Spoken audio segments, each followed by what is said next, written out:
It's Marley from the Energy Boutique with your energy forecast for Sunday, January 8th. So we have the moon in Leo all day, giving us a little bit of fire energy to work with.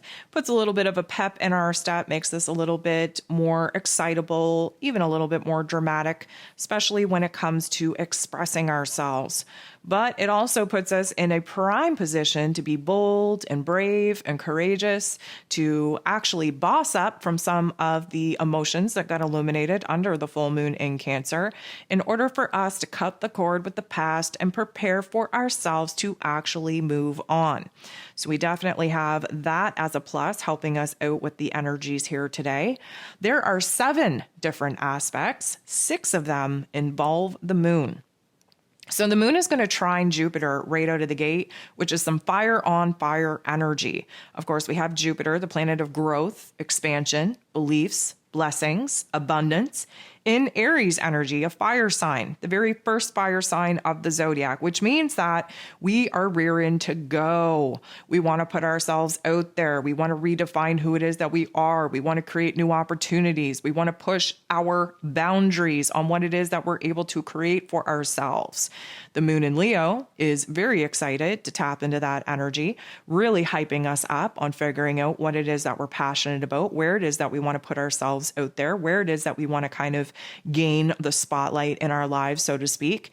However, although this is a great energy, and although this is a lot of inner work, we're not going to see this energy manifest in our exterior realm for quite some time, as we are not in a very good time of the calendar of the energy in order to actually go out into the exterior realm of our existence and create opportunities for us that we might want to actually take action on. The moon opposes Venus. So Venus is in Aquarius energy. The moon is in Leo energy. Leo and Aquarius sit across from each other in the zodiac wheel. What does this mean? Well, the Leo energy is the heart and soul of the zodiac. It reminds us that we're special. We're individuals. We're unique individuals. And as long as we fill up our heart space and we do what we're aligned with, what makes us happy, that is the best way that we can be the change in the world that we want to see. The Aquarian energy, on the other hand, is more concerned about how it is that we fit in the collective, in a group of people. Now, that doesn't mean that we're not special. It doesn't mean that we're not unique. However, there's more of a dimming of one's light, of one's passions, of one's desires, in order for us to do what we think other people want us to do. Now, it's not all bad. Aquarian energy is very experimental, very progressive, very rebellious, very independent, if you will. And Venus, being in Aquarius energy, has us kind of doing a dance with our personal relationships, which is kind of awkward because Venus, of course, she loves love. She loves connection. She wants that intimate merging of souls. But in Aquarian energy, she just kind of wants to dance to the beat of her own drum. She wants to be independent. She wants a little bit more space. She wants to experiment with the energy exchange in her personal relationships. And she's really just trying to open up her mind, open up her heart space, and see what could be different and what needs to change. The moon in Leo energy sitting across from Venus and Aquarian energy is kind of putting us at a little bit of a choice point, a crossroads. Are we going to kind of pull back from our personal relationships and really identify what it is that makes us happy, what it is that makes us special? Really put ourselves in a situation to express our emotional wants, needs, and desires? Or are we going to kind of turn that light down in order to be quiet enough and to be dim enough in order to actually fit in so that we don't stand out? Let me just say that some interesting dynamics could pop off with this particular interaction, and we may be a little bit more dramatic in how it is that we are expressing our inner realm to those in our outer realm that actually need to hear it. The moon is going to go ahead and make a very awkward interaction with Neptune, who is in its place of powers in Pisces energy.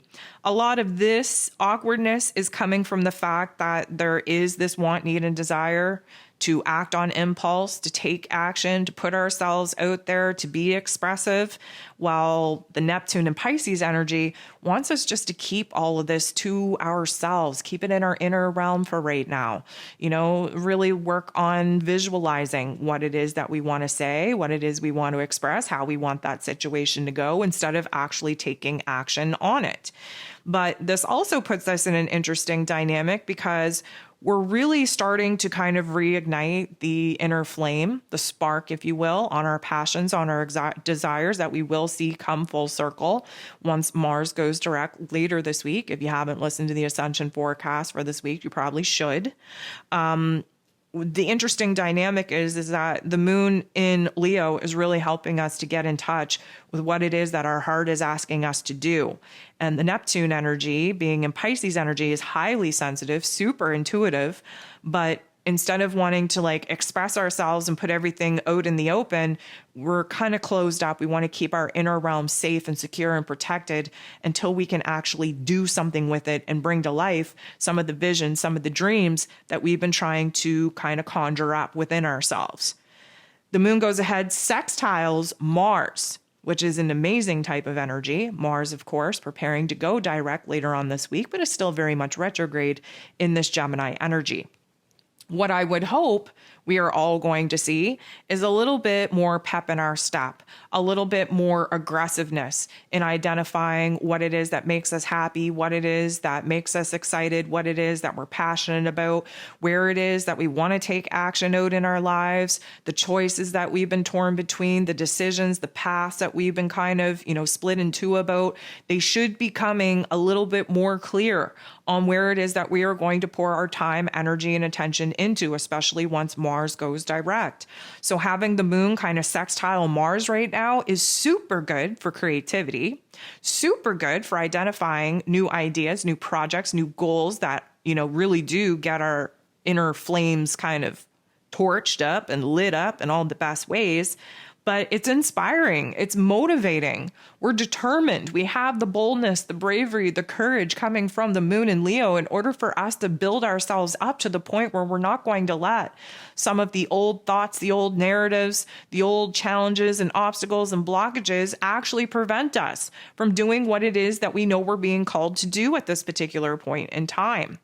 Now, here's an amazing interaction. We have Mercury, who is retrograde in Capricorn energy, trining, which is a beautiful, beautiful interaction, with Uranus, the Great Awakener, who is retrograde in Taurus energy. So we get some Earth on Earth energy and action here. We have Mercury, ruler of the mental plane, ruler of information, ruler of communication, looking back, but starting to bring those facts, those details, those memories, those aha moments by the reflection period that we've been in, into this present moment, how it applies, how it changes this here and now, and what it's doing for us and projecting our thoughts, our plans, our ideas to actually move forward. What we get here, because of Uranus being the Great Awakener, because he throws wild card energies at us, because we have to expect the unexpected when Uranus is at play, what we get here is an out of the blue thought, an epiphany, an aha moment, something that absolutely changes our perspective looking back, that alters the here and now and alters our plans in actually moving forward. Now, this could be an aha moment with a memory flash. This could be a connection, if you will, connecting the dots of past circumstances with the here and now.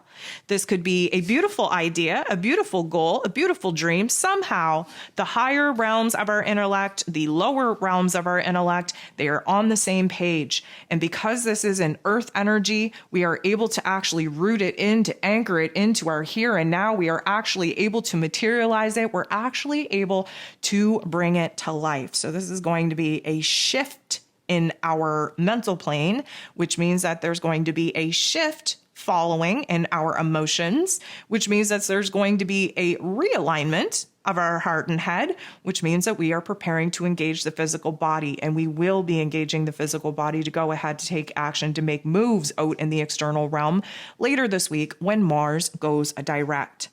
The moon is going to square the true node, though, and a square is a tension point. It is a conflict. And what we're kind of conflicted about is with these new ideas, with this new path, with this new direction, with this aha moment.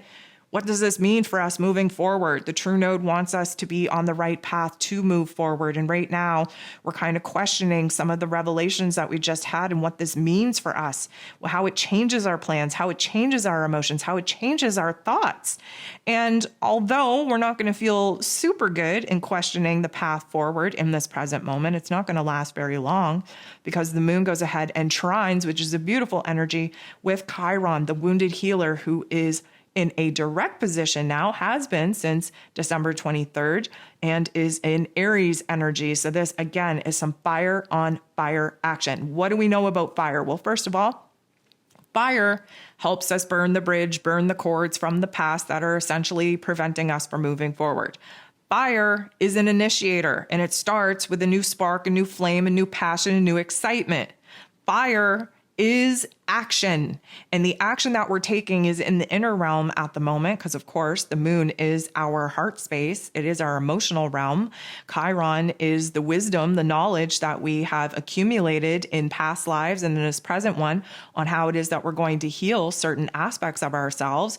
And because this is a trine, you best believe that we are making some moves in our inner realm. We are growing through what it is that we are going through. We are healing what it is that we are feeling, and we are making huge progress when it comes to identifying with what it is that makes us happy, what it is that we're passionate about, what it is that we've been afraid to pursue in the past, and now where it is that we have a certain tenacity, a certain pride, a certain boldness, bravery, courage to go ahead and to do things even though we're scared, to do things that, you know what, create a little bit of anticipation, anxiety, and restlessness in us because we're listening to our heart space. And our heart space isn't lying to us with doubts and insecurities and anxieties anymore. It's inspiring us and motivating us to do what we have to do to override those old negative programs and to actually rewrite the reality in which we want to create by overcoming some of the internal blockages, emotional blockages, unconscious blockages that are preventing us from actually moving forward.